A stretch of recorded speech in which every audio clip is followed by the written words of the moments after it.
Lección de la epístola del apóstol San Pablo a los Filipenses. Hermanos, gozaos siempre en el Señor. Otra vez os digo, gozaos. Vuestra modestia sea patente a todos los hombres. El Señor está cerca. No andéis solícitos de cosa alguna, mas con insistente oración y ruegos, con hacimiento de gracias, haced conocer a Dios vuestras peticiones, y la paz de Dios, que sobrepuja a todo pensamiento, guarde vuestros corazones y vuestras inteligencias en nuestro Señor Jesucristo. Deo gracias. Continuación del Santo Evangelio según San Juan. Gloria tibi, Domine. En aquel tiempo enviaron los judíos, sacerdotes y levitas de Jerusalén a preguntar a Juan: ¿Tú quién eres? Y confesó y no negó, y confesó que yo no soy el Cristo. Y le preguntaron, pues, ¿quién eres? ¿Eres tú Elías? Y dijo, no soy. ¿Eres tú el profeta? Y respondió, no. Y le dijeron, pues, ¿quién eres? Para que podamos dar respuesta a los que nos han enviado. ¿Qué dices de ti mismo? Él dijo, yo soy voz del que clama en el desierto. Enderezad el camino del Señor, como dijo Isaías, profeta. Y los que habían sido enviados eran de los fariseos. Y le preguntaron y le dijeron, pues, ¿por qué bautizas si tú no eres el Cristo, ni Elías, ni profeta? Juan les respondió y dijo, yo bautizo en agua, mas en medio de vosotros está aquel a quien vosotros no conocéis. Este es el que ha de venir en pos de mí, el cual es antes que yo, y el cual yo no soy digno de desatar la correa de su zapato.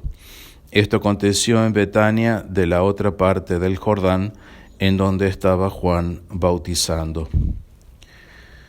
Laus tibi Christe. En nombre del Padre, del Hijo y del Espíritu Santo. Amén. Hoy, 18 de diciembre, estamos ya en plena novena de la Navidad. Desde los comienzos hubo antagonismo al reinado de nuestro Señor Jesucristo.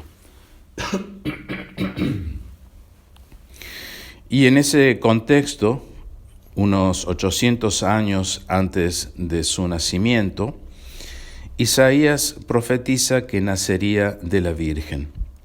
Veamos entonces hoy el capítulo 7 del profeta Isaías, en donde está la famosa y bienaventurada profecía del nacimiento de nuestro Señor Jesucristo de la Santísima Virgen María. En ese entonces, el rey de Judá era Ahaz, y los reyes de Siria y de Israel se aliaron para destruir Judá y de esa manera prevenir el reinado de nuestro Señor Jesucristo. Recordemos que todo Israel estaba dividido en dos reinos, Israel al norte y Judá al sur. Entonces, la parte de Israel norte, junto con Siria, se proponen atacar a Judá. Y eso es para prevenir, la venida de nuestro Señor Jesucristo, el reinado de nuestro Señor Jesucristo. Ahaz reinó del año 736 al 721 antes de Cristo. Y los dos antagónicos reyes invadieron a Judá en el 735.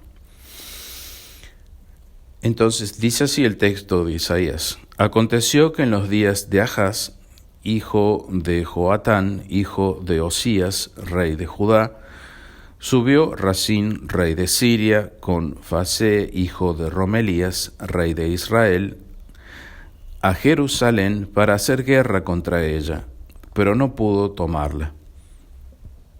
Y dieron aviso a la casa de David diciendo: acampó Siria en Efraín. Efraín es el nombre que también recibe el reino norte de Israel. Y tembló su corazón y el corazón de su pueblo, como también los árboles de la selva agitados por el viento. Ahaz tembló al recibir la noticia de que los reyes de Siria y de Efraín o Israel se habían aliado en contra de él. Dieron aviso a la casa de David, es decir, a Ahaz, rey de Judá, que pertenecía a la casa de David, la misma casa de donde nacería nuestro Señor Jesucristo. Es decir, dieron aviso a todo el reino de Judá. Vamos a ir contra ti y te destruiremos, dijeron los reyes de Siria y de Efraín o Israel. Acampó Siria en Efraín, es decir, en el reino de Israel, con la capital Samaria, que estaban separados de Judá, es decir, hermanos contra hermanos. El reino de Efraín o Israel, hermanos del reino de Judá, separados y enfrentados. Continúa el texto de Isaías. Entonces dijo Yahvé a Isaías: sal al encuentro de Ahaz, tú y Shear-Yashub, tu hijo, al extremo del acueducto de la piscina superior, en el camino del campo del batanero. Shear-Yashub, el hijo de Isaías, significa un resto volverá, y tiene valor simbólico y quiere recordar a los judíos que solamente una pequeña parte se salvará de la catástrofe que el profeta amenazaba. Continúa el texto de Isaías: y le dirás a Ahaz, ponte en guardia, quédate tranquilo, no temas, ni se desaliente tu corazón, a causa de estos dos cabos de tizones humeantes, a causa de la ira ardiente de Razín de Siria y del hijo de Romelías. Dos cabos de tizones humeantes llama Dios a los perversos reyes de Siria e Israel. Dos cabos de tizones humeantes, es decir, el diablo y el anticristo, que se dirigen en contra del reino de Judá, donde nacería y reinaría nuestro Señor Jesucristo. Continúa el texto de Isaías. Porque ha proyectado mal contra ti Siria, Efraín o Israel, y el hijo de Romelías, diciendo: subamos contra Judá, aterroricémoslo, apoderémonos de él, y démosle por rey al hijo de Tabeel. Es decir, démosle por rey a otro distinto del que está por nacer en Judá, para prevenir eventualmente el futuro reinado de nuestro Señor Jesucristo. Vemos entonces cómo 800 años antes del nacimiento de nuestro Señor Jesucristo ya se planeaba prevenir su futuro reinado. Y así dice Yahvé el Señor, continúa Isaías: esto no se llevará a cabo ni se hará, porque cabeza de Siria es Damasco y cabeza de Damasco Razín. Faltan todavía 65 años y Efraín o Israel será quebrantado y dejará de ser pueblo. Y cabeza de Efraín o Israel es Samaria, y cabeza de Samaria el hijo de Romelías. Si no creyereis, no subsistiréis. Isaías apremia a Ahaz, les dice que los reinos de Israel y de Siria van a caer, le apremia a creer en la promesa de Dios. Continúa el texto de Isaías: y volvió a hablar Yahvé a Ahaz diciendo: pide para ti una señal de parte de Yahvé tu Dios en lo profundo del Sheol o arriba en lo alto. Mas Ahaz respondió: no pediré ni tentaré a Yahvé. Pídele una señal, y precisamente esta señal que vamos a ver en unos versículos es la concepción virginal de nuestro Señor Jesucristo, es la concepción virginal del futuro rey de Judá.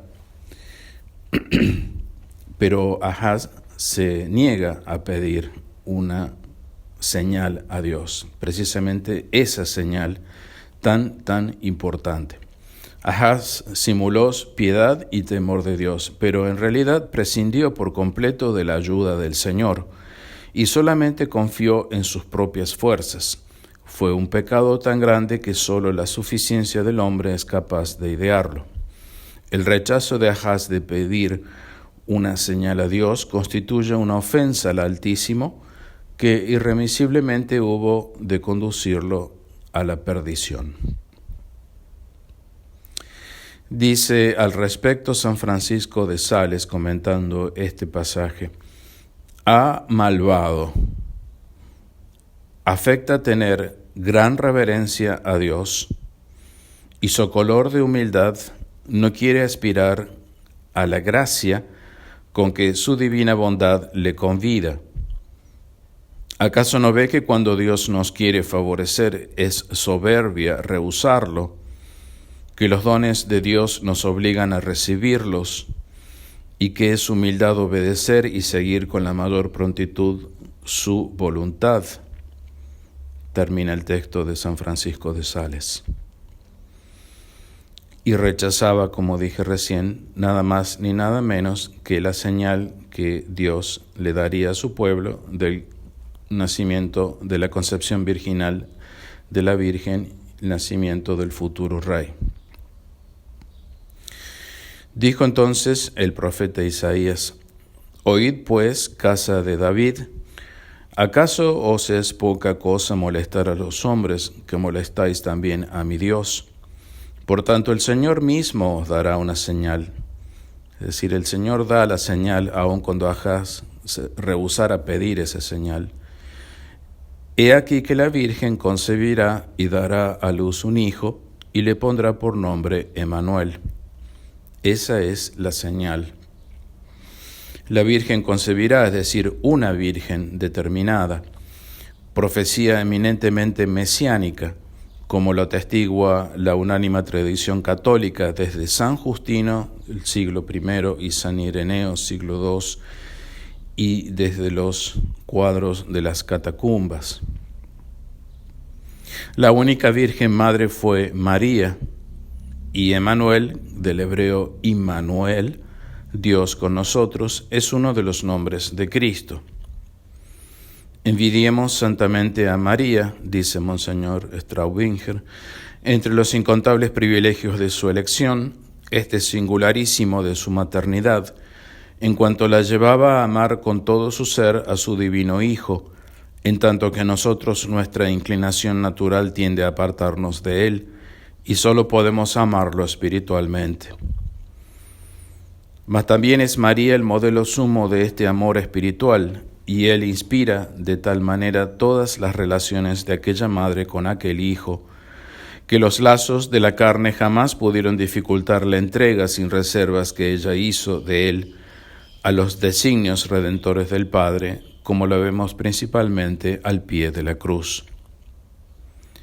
Tan imposible parecía el misterio de la encarnación expresado en este sublime pasaje, que los rabinos del tiempo de Cristo se apartaron de la interpretación literal y lo explicaban en sentido alegórico, llegando así a desconocer la venida del Mesías.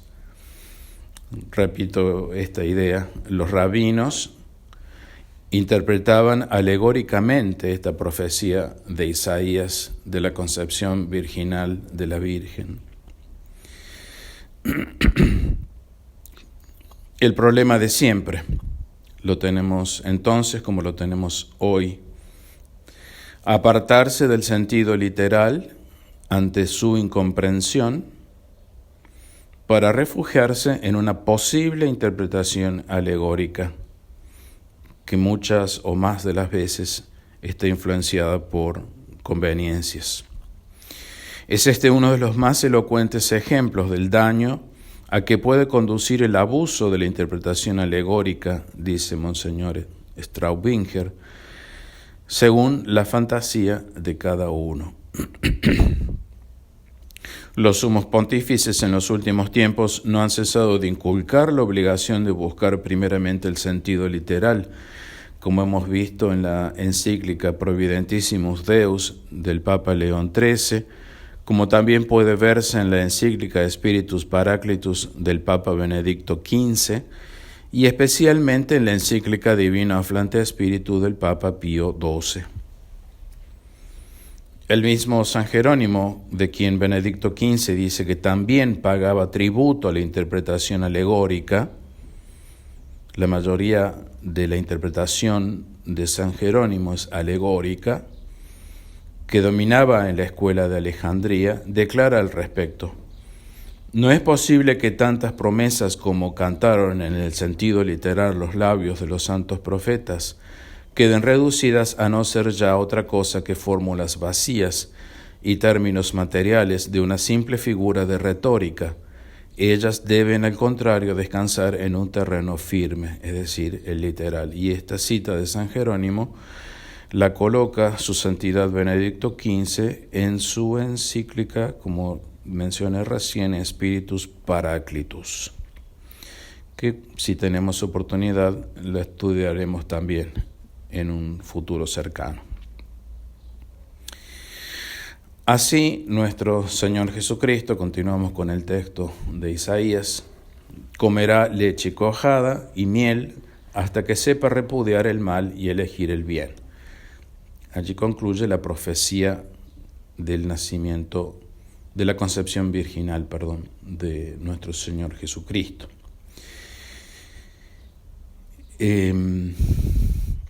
Comenta Monseñor Straubinger: comer leche cuajada y miel no significaba riqueza y prosperidad, como dicen algunos, sino que era la comida de los humildes, que vivían de leche de cabra y miel silvestre, porque no tenían otra cosa. Es decir, que nuestro Señor vaya a comer leche cuajada y miel significa que iba a ser muy pobre. Continúa el texto de Isaías: porque antes que sepa el niño repudiar el mal y elegir el bien, será abandonada la tierra, antes cuyos dos reyes tú tienes miedo. Tú, Ahaz, tienes miedo de estos dos reyes y también tienes miedo de pedirle una señal a Dios, soberbia de tu parte, cuando esa señal era la concepción virginal de nuestro Señor Jesucristo. En las profecías a menudo va mezclado el tiempo presente con el futuro, de modo que el profeta supone realizada la señal anunciada, la concepción virginal, antes de los acontecimientos que la preceden, que es la destrucción de la tierra, antes del castigo de los dos reyes. El sentido obvio de la frase exige la realización precisamente en la concepción virginal del Emmanuel, cosa que por lo demás cae de su peso, pues siendo signo prometido por Dios y en tal contexto necesariamente ha de ser algo que sobrepase las leyes de la naturaleza. Es pues la concepción virginal signo, sea de la futura salud solamente, como realmente sucedió, nuestro Señor Jesucristo vino a salvarnos, o, en primer lugar, de la futura salud y secundariamente de las próximas calamidades que afectarían a Judá. Según que se lea en el versículo 15, será abandonada la tierra ante cuyos dos reyes, el de Siria y el de Efraín o Israel, tú, Ahaz, tienes miedo.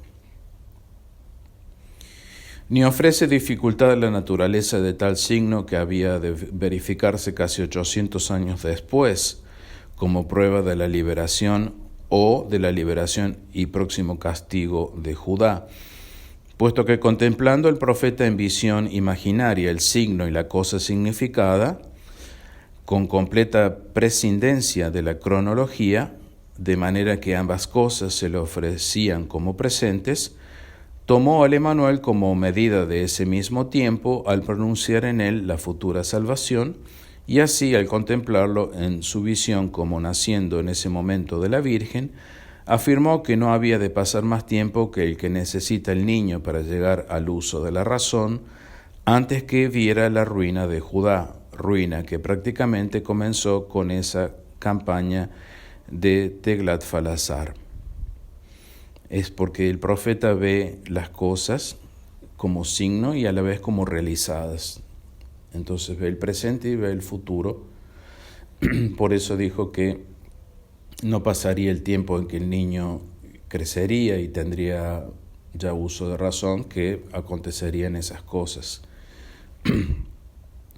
Pero Yahvé hará venir sobre ti, sobre tu pueblo y sobre la casa de tu padre días cuales nunca han venido desde el día que Efraín, Israel, se apartó de Judá, pues hará venir al rey de Asiria. En aquel día Yahvé atraerá con un silbido a la mosca que está en los cabos de los ríos de Egipto y la abeja que está en la tierra de Asiria. Llama moscas a los egipcios y abejas a los asirios para destruir la tierra de Judá. Ellos vendrán y se posarán todos en los valles escarpados, en las hendiduras de las rocas, en todos los zarzales y en todos los matorrales. En aquel día rasurará el Señor por medio de una navaja alquilada del otro lado del río, a saber, por medio del rey de Asiria, la cabeza y el pelo de los pies, y arrancará también la barba. Una navaja alquilada es así llamado el rey de Asiria por ser instrumento de Dios, y el río, es decir, el Éufrates. Todos aliados en contra de Judá. En aquel día un hombre no criará más que una vaca y 2 ovejas, y cuando le den abundancia de leche, comerá leche cuajada, pues leche cuajada y miel comerán todos los que quedaren en el país. Todos serán pobres. En aquel día sucederá que todo lugar en donde había 1000 vides, por valor de 1000 siclos, será convertido en zarzal y abrojos. Por allá se andará con flechas y arco, pues el país entero será zarzal y espinas. Y todos los montes que ahora se labran con azada quedarán abandonados por temor de las zarzas y espinas, serán para pasto de bueyes y para ser hollados por ovejas. Culmina así el capítulo 7 de Isaías, en donde se narra esta última parte, todas las desventuras que sufriría la tierra de Judá, como aconteció. Sufrimiento que tuvo que pagar la casa de Judá por el rechazo de nuestro Señor Jesucristo, por rechazar la señal que se le había pedido a Ahaz que pidiera a Dios, y por el futuro rechazo, es decir, cuando esta profecía ya se cumpliera 800 años después de nuestro Señor Jesucristo, rechazo que culmina, como todos sabemos, en la cruz. En el nombre del Padre, del Hijo y del Espíritu Santo. Amén. Ven, Señor Jesús, ven pronto, concédenos la gracia de amar tu venida. Santa María, siempre Virgen, siempre Reina, siempre Corredentora, ruega por nosotros.